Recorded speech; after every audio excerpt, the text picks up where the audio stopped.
Hi, in this video we are going to go through the setup and operation of the Garvee electric oil drain pan. The idea here is that you can perform a bunch of oil changes all in a row. It holds 20 gallons total.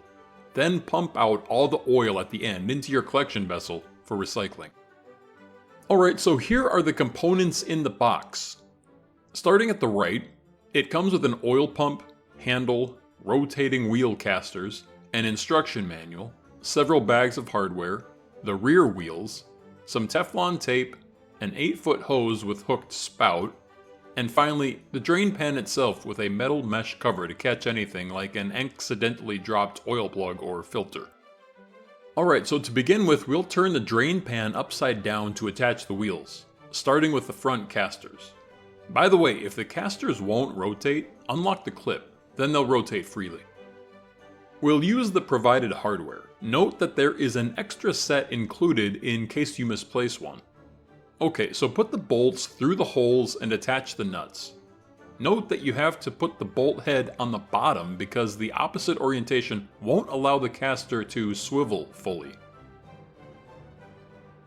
Alright, get those finger tight, then tighten them up nice and snug with a 12mm and 14mm wrench. Repeat that for the other caster. Then we'll attach the rear wheel. Put the bolt through the rear wheel, then a washer, then onto the pan. Put on the other washer and the lock nut. Then use a pair of 19mm wrenches to tighten it up. Don't go overboard, you want the wheel to be able to turn freely. Okay, so next we'll attach the motor. With the drain pan still inverted, place the motor onto the pad and install the corresponding Phillips head bolts and tighten up the nuts. Next we'll attach the short piece of tubing between the oil pan and the oil pump inlet fitting. Remove the inlet plug. Then apply some Teflon tape to the fitting threads and screw it into the pump inlet port. Then snug it up with a crescent wrench. Before you seat the tubing, put 2 of the provided pipe clamps onto the hose. Then force the tubing onto the port.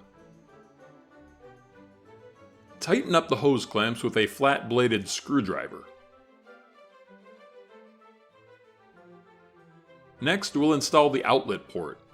There's an extra adapter of a smaller size in case you want to put on a smaller diameter hose.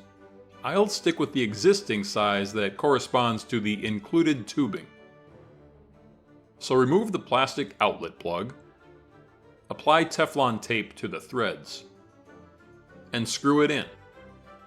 If you're dissatisfied with the orientation of the outlet, for example you want it pointing up instead of down, remove the fitting and add more Teflon tape. Okay, so now we're ready to put on the handle. Make sure you install it so that the bracket is up. Then put the bolt through and tighten it up with a 13mm and a 14mm wrench. Next we can put the metal mesh cover on and the outlet tubing for the oil. Put a hose clamp on the tube and fit it over the fitting, then tighten up the hose clamp. Alright, so this is the fully assembled unit. Now let's go test it out. One thing I want to address real quick is the height, because I had this question. Will it fit under my truck? So here's the height of the fully assembled unit. While the pan itself is about 9 inches high, there is this small port on the back that protrudes, which extends the height to almost exactly 10 inches. So just bear that in mind. Okay, so let's change the oil on this Dodge Ram. Roll the oil pan underneath and get it positioned under the drain plug. Remove the drain plug and let the oil fill the pan.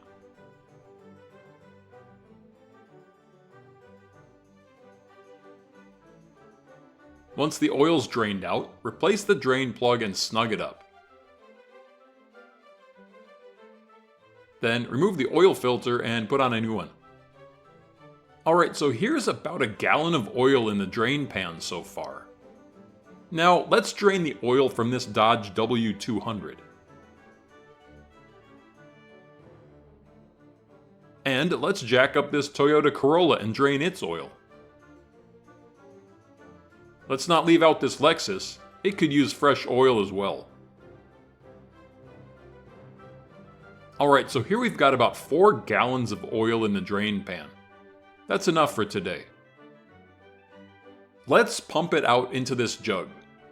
Plug in the electric drain pan and flip the switch on the motor.